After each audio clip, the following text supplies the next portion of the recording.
This work is funded in part by the Minnesota Humanities Center, with money from the Arts and Heritage Fund that was created with the vote of the people of Minnesota on November 4th, 2008.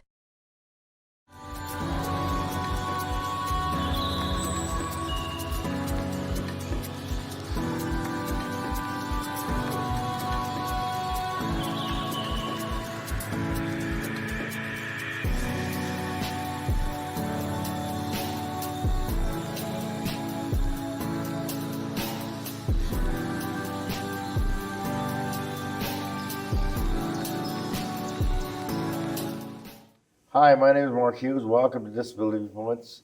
My co-host this time is none other than Joan Wilshire. We have a lot of exciting things going on the show. Welcome, Joan. Who are your guests today? Great. Well, thanks for having me today, Mark. Yes, we've got Jesse Gomez, the Executive Director of the Metropolitan Center for Independent Living. We're going to be talking about some of the legislative issues that have just recently passed, and also moving forward with talking about how disability services in the community should look at resolving some of our potential cuts and reductions in services. Right, great. And my guest today is Marissa Lang from Proof Alliance, and so we'll be by in a couple minutes with this edition of Disability Viewpoints. Stay tuned, everyone. We're coming right back next.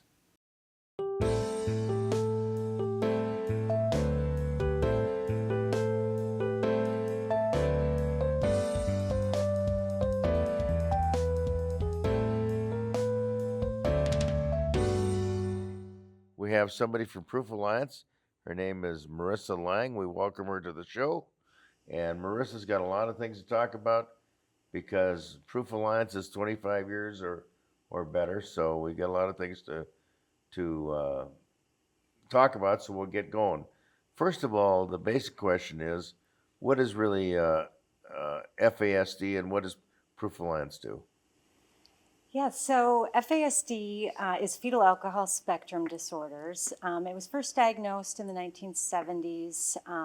People are usually more familiar with hearing fetal alcohol syndrome, which is just one of the diagnoses underneath that spectrum. It's a condition that occurs when a person drinks alcohol during pregnancy. And what we know is there's no safe threshold or amount of alcohol that's safe during pregnancy. And so the child can have some lifelong challenges due to that. And the most common challenges, I would say, are memory and attention, some issues with sensory, issues in school, impulsivity, difficulty regulating emotions sometimes, and then mental health challenges impact about 90% of people with an FASD. But everyone's impacted a little bit differently, and it truly is a spectrum. Right. And I was just going to say, Mark, the latest research shows that astonishingly, about 1 in 20 school-age children are impacted by a fetal alcohol spectrum disorders in the country. And it's lesser known than a lot of other disabilities, and I think one of the reasons is due to the stigma. Do you feel that number is growing? You know, it's hard to say. We would anticipate that number would go up with increased access to diagnostic services, and we know that there was an increase in drinking with people that are childbearing age during the pandemic. Right. And so, I think researchers are watching that, and we'll probably know more in the coming years. It was also given that during COVID, sales at the liquor store went up about as much as they do at Christmas time for holiday parties and such. So yeah, there are some real facts to that. Yeah, I think so. So Proof Alliance has been at the forefront of perennial alcohol exposure prevention and support for those with FASD for over 25 years. How do you support individuals and family with a lifelong disability? We do a variety of things to support individuals and families. But I do want to say something, just backing up a little bit, related to drinking alcohol during pregnancy. One of the things that we know is that people don't intentionally want to harm their child or cause issues during pregnancy. And I just want people to understand that there's a variety of reasons why that might happen. There's a lot of misinformation about how much alcohol is safe. You can go online and Google how much alcohol is safe to drink during pregnancy, and you'll find the answer that you're looking for. But it might not be the answer that the CDC has and the Surgeon General has. But it's also how can that individual handle that too, I think. Well, and I think, and also there's, if someone has an untreated substance use disorder, they're potentially could be more likely to have a child with an FASD. So I just wanted to put that out there a little bit, just to ensure that people know that there's a variety of reasons why this happens. And typically it's not intentional. So what role does Proof Alliance play in advocating for policy change to support individuals and families living with this disability? So let's talk about how we Right. get involved in public policy. Advocate, right. But we have a youth program, and so as part of our youth programming, we teach self-advocacy skills. We also provide caregivers with, tools they need to advocate for their child, whether it's in a school situation or they're just trying to access services. They're the best advocates. People with an FASD are the best advocates for themselves and their caregivers.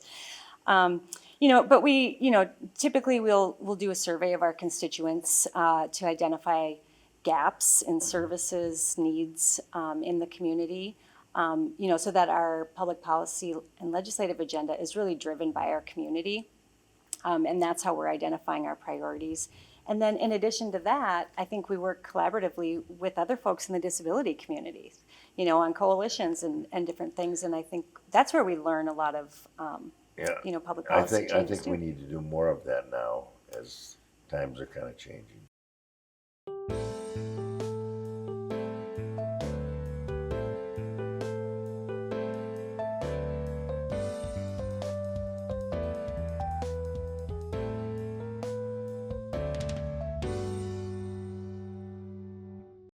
Hi, I'm Mark Hughes. Welcome back to Disability Viewpoints. At this time, I'd like to turn this whole show over to Joan Wilshire. She's got some exciting guests today, so we'll sit back, relax, and watch Joan at work. Thanks, and stay tuned. Well, thanks, Mark. Today I've got with me is Jessie Gomez, Executive Director of the Metropolitan Center for Independent Living, otherwise known as MCIL. So welcome, Jessie. Hi, Joan. Hi, Mark. Happy to be here with you today. Thanks for being here. Yeah, great. Yep, via Zoom. So a little different method of communication today. Well, legislative session literally just ended last night, and so. Yeah, how much sleep did you get, Jessie? We stayed up watching. We actually watched. Yeah. Right. 2 a.m. for the Senate. So the House adjourned earlier. About 10 o'clock, yeah. So let's just start off real quickly here. Talk about the legislation that MCL had and what were the outcomes.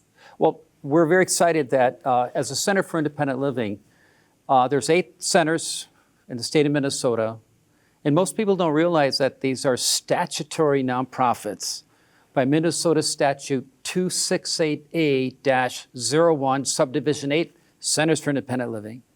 So our Centers for Independent Living are part of the Federal Workforce Innovations and Opportunity Act. We're also federally statutory nonprofits. So what does that mean? Well, we're pleased to find out that our 8 centers, that the base budget remained.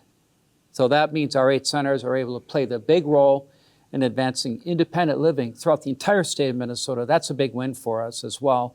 We still are waiting to find out of our other legislative items. And so by the time of this taping and this show, we'll have known by then. But we're excited about some of the work that we'll talk about in a moment of the initiatives to address the concerns from and with and by the disability community, such things as the direct care workforce crisis. We're excited about our work there with legislation that passed 2 years ago and our work with Department of Human Services, Disability Service Division, and some of that work as well. We'll talk about that. But overall, We're very pleased that the disability communities is very much engaged in the active citizenship of what it means to advance legislation, to make certain that the voices are heard, to make certain that elected officials are held accountable, whether that's in the executive branch or the legislative branch. And so it's really quite a year. Joan, I'll toss it back to you. You know, and that means that life is really pretty good. And why wouldn't the disability community be involved and excited about it? I think we should be. Well, especially, you know, we have before us over the next 4 years looming state deficits of the 2027 biennium. Right. We want to find out what the current projected deficit was. We know as of February of 2025, it was projected to be a $6 billion shortfall. Mm-hmm. We know that the federal budget has significant cuts to Medicare, not to create alarm. We have to find out what it is. But we've heard ranges between 8 and 13 million people of losing benefits. We don't know what that means yet, but we ought to be concerned of what it means for people with disabilities to be active citizens in shaping the future that the rule of law really provides, and who we are as a democracy, to make certain that we are actively shaping that future by voices being heard today. Great point, Mark. But also, it means that, yes, there are some pretty heavy cuts coming in 27 through 29, but it depends also on the economic conditions of what each state is. So that's also something to watch for. Joan, it's your turn. Yeah, yeah. Thank you, I Mark. mean, so a lot of the balls are being thrown up in the air here that we've all got to be concerned about. So it sounds like we'll know in a few days or something whether what is actually going to be moving forward for some of the legislation that MCIL had. So why don't we move forward and then talking about what the disability community needs to be doing and looking at and reshaping this new way of looking at things as we move forward then. I know, Jesse, your organization is looking at doing things in a way that's more positive for people with disabilities and their families. That's right, Joan. We're advancing what we were calling the 7 life-sustaining dimensions of advancing independent living for families, children, and adults with disabilities. And I believe we have a graphic that we're going to also add into the show. But just to very briefly say that we have 7 areas overall, that when we can provide those 7 areas, that helps to stabilize children and families and individuals. So here's a working theory. When we stabilize people in community and create this sense of social connectedness, that this is important. U.S. Surgeon General says that isolation and loneliness today is equal to smoking 15 cigarettes per day. So this idea of social connectedness leads to vibrant communities. And where do vibrant communities lead us to? They lead to an economic, sustainable, and viable future. So let's kind of roll this back. Let me share with you the 7 areas that we believe are critically important for advancing independent living for our disability communities from throughout the entire state of Minnesota, whether in rural Minnesota, greater Minnesota, urban Minnesota, whether we're accessible language or English as a second language. These are the 7 areas. We'll start with nutritious, affordable food. The other area, human services, benefits, long-term services and supports. Education, IDEA, special education, IEP, soft skills. We also see affordable healthcare, behavioral healthcare, and let's not forget public health as well. That's a critically important, especially in the times of COVID and its reemergence, long COVID, issues of that nature. Employment, benefits, reasonable accommodations, ADA, and civil rights, affordable, integrated, accessible housing, the sense of community connectedness, civic participation, and transportation. These are all critically important for us to advance what it means to stabilize children, families, and individuals, and what it means to create that sense of social connectivity, as well as to create the vibrancy of the community. Now more than ever over the next 4 years, this framework about how we bring a person-centered framework, a family-centric framework, a whole person-centered framework forward. We don't know what will not be there over the 4 years. But here's what we're guided by. Like a compass that points to true north, the two great foundations of our society are the inalienable rights of life, liberty, and the pursuit of happiness. What we are also seeing emerge is a rededication to human dignity. And here's our definition of human dignity, that it is self-evident that human dignity is equally endowed amongst all people throughout the world, throughout all time. These are foundational for us. So as we start to think about the way forward, the equal rights, the entirety of civil rights, the entirety of ADA, that these 7 life-sustaining dimensions are critically important for the vibrancy of community by and for and with people with disabilities. I'm reminded by people in my family growing up with people with disabilities, nothing about us without us.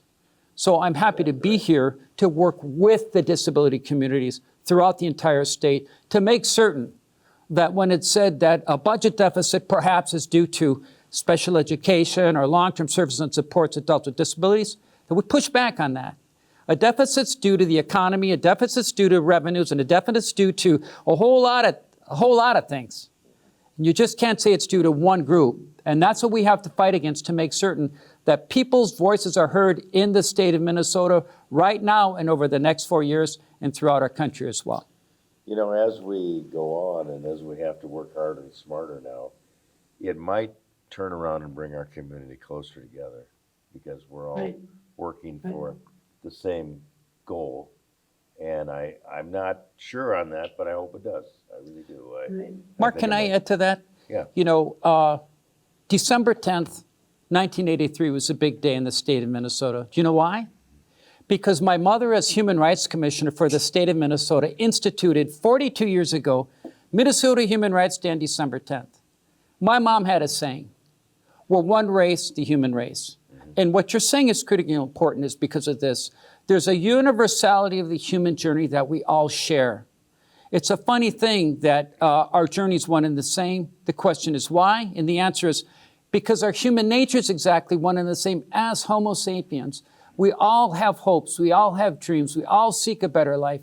And really, to me, the most important value of who we are as a democracy and as a civil society is this: to advance the ability of people to care for one another. That's what this journey is about, and this is what the next 4 years in particular need to be made certain so that our communities with disabilities are not falling behind, but very much are actively engaged as civic participation demands of who we are as a democracy in the state of Minnesota and throughout the United States of America as well. And we have to prove that we can lead the way.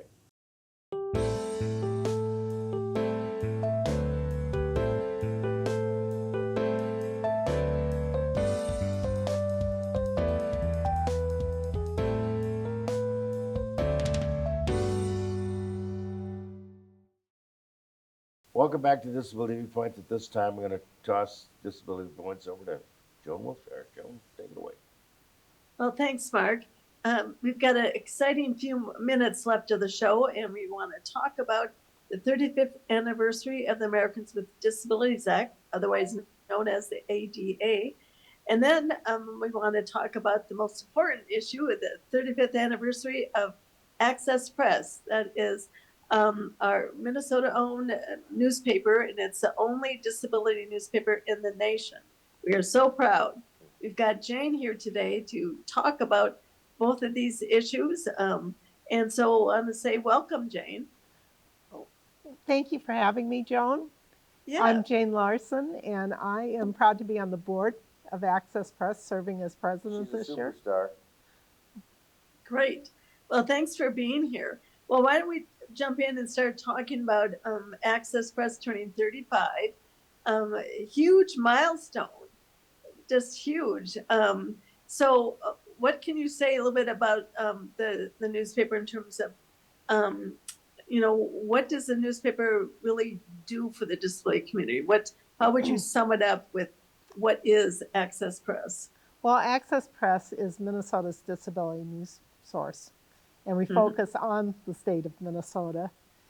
And we provide information that people need so that they can live in the community effectively about everything. News, what's going on in the community, about legislative action that's taking place, about people in the community. I guess to sum it up, it is one place that draws people together. That when I talk to people about Access Press, it's important because it brings people into a community of people where Right. otherwise people might feel isolated. Well, Jane, when you're saying those words, they sound very familiar to the person who started Access Press, Charlie Smith. Charlie Smith would have said the exact same thing, Jane, and I know you never had an opportunity to meet him, but he was a fabulous guy, really innovative. And yes, during the time when the ADA was being created, this is his baby. He created this and started the newspaper with his father on University Avenue in St. Paul, operated out of the house. And so it's all about the stories. I remember Charlie saying, we got to write the stories down. Got to write the stories down. So, and that's what's happening, and I think now more than ever, the stories are so important. Well, Mark, you're working with Access Press throughout the years. What are your thinking in terms of Access Press turning 35? Well, it was good to us because back when we started this show on October 1st, 1998, Access Press did a number of stories on us, and I'm just a simple guy in this community, but it's brought out all the other big name players that there are in this community and done a lot of good for its vendors and businesses. The Minnesota State Council on Disabilities ought to be thankful because I remember when I was on there when you were the head of Minnesota State Council on Disabilities, we got a lot of publicity from Access Press. So Right. I have nothing but good memories and nothing but good things to say. And people might think that this is competition of Access Press, this TV show. It is not. Now in this community, we need to focus and work together instead of, this is the newspaper, this is a TV show. We all work together. And at one time, I proposed to do what we call a front page segment where we would take the head of, or the first story of Access Press for that month and then bring it out in the forefront and work together on it. We never got to do that, but that would be kind of my goal even yet today as times and economics change. I still want to offer it. I'm that same great guy that I'm not going to wait for anybody, but I'm also going to offer the things that I think we need to do and our team needs to do as a team. But I think we need to work together more and more as our economics and finance change. And one thing that I want to say is that a lot has changed in 35 years, and that is more than 50% of people living in Minnesota today do not know what it was like without Access Press, without the Americans with Disabilities Act. Right. And Right. we know in this time that we can't be complacent about what's going on in the world, that we need to seek opportunities, we need to seek inclusion, we need to seek access for people with disabilities. Right. We also, it's real important, I'm glad to hear you say this, Mark, because we need to look at future directions of where we're going to go as far as news is concerned and how people consume the news. Right. Hey, Joan, we got a little under 2 minutes to go, and I want to just say that in June of 2026, we all know what the big story is going to be. That's going to be Special Olympics Minnesota right here at the University of Minnesota. And so Access Press will be there covering it. I'm sure we'll have something to say about that too. But the final 2 minutes is now. So if you have anything final you want to say to kind of wrap things up, that'd be great. Let's just do a final shout out for the ADA turning 35. And so definitely, what thoughts did you have, Jane, regarding the ADA? Oh, wow. Real quick. Yeah. I think the one final thought that I want to say in this day and age that people need to remember that the Americans with Disabilities Act is about civil rights. It's not about forcing inclusion. It's not about saying you have to hire this person or you have to do that, but you want to be inclusive. You don't want to discriminate against people. Just prior to coming out, I was talking to somebody else. My background is a lot about working with people in workplace and employment with the ADA, and how in my career it's just been incredible what people with disabilities have brought to the workplace, because necessity is the mother of innovation. That's exactly right. And the things that people have done that have just been incredible. That's exactly right. I just want to promote Access Press one more time. At one time, I knew there were 214 drop spots out throughout the state. I think there still is. So if you have access to getting one, please do get one. I call it the Journal of the Disability Community. Joan, a final word from you. And we're online, And you've got accesspress.org. You can access press online as well, right? Right. Right. Is it just accesspress.org? Yes, it is. Thank you, Joan. All There we right. go, accesspress.org. You And heard it's it all here. yours. Please read it. Great. Okay, well, this is fabulous, good information. And there is one ADA celebration that I'm aware of in Minneapolis on July the 24th. That's Thursday from 5 to 7 p.m. in the Public Service Building. For more information on that, you can go to City Minneapolis webpage.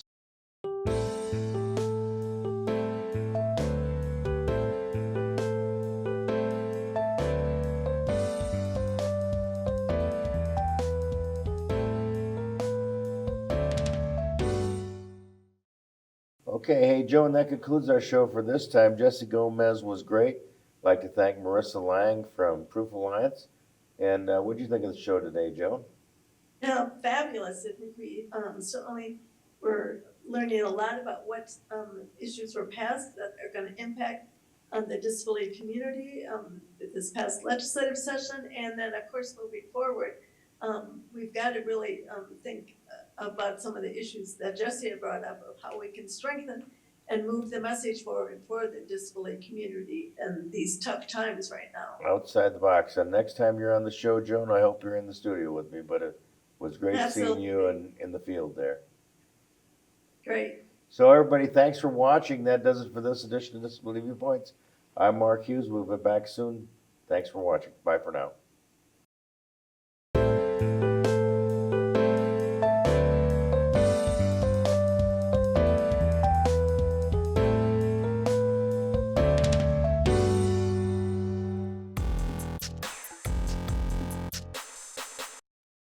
This work is funded in part by the Minnesota Humanities Center, with money from the Arts and Heritage Fund that was created with the vote of the people of Minnesota on November 4, 2008.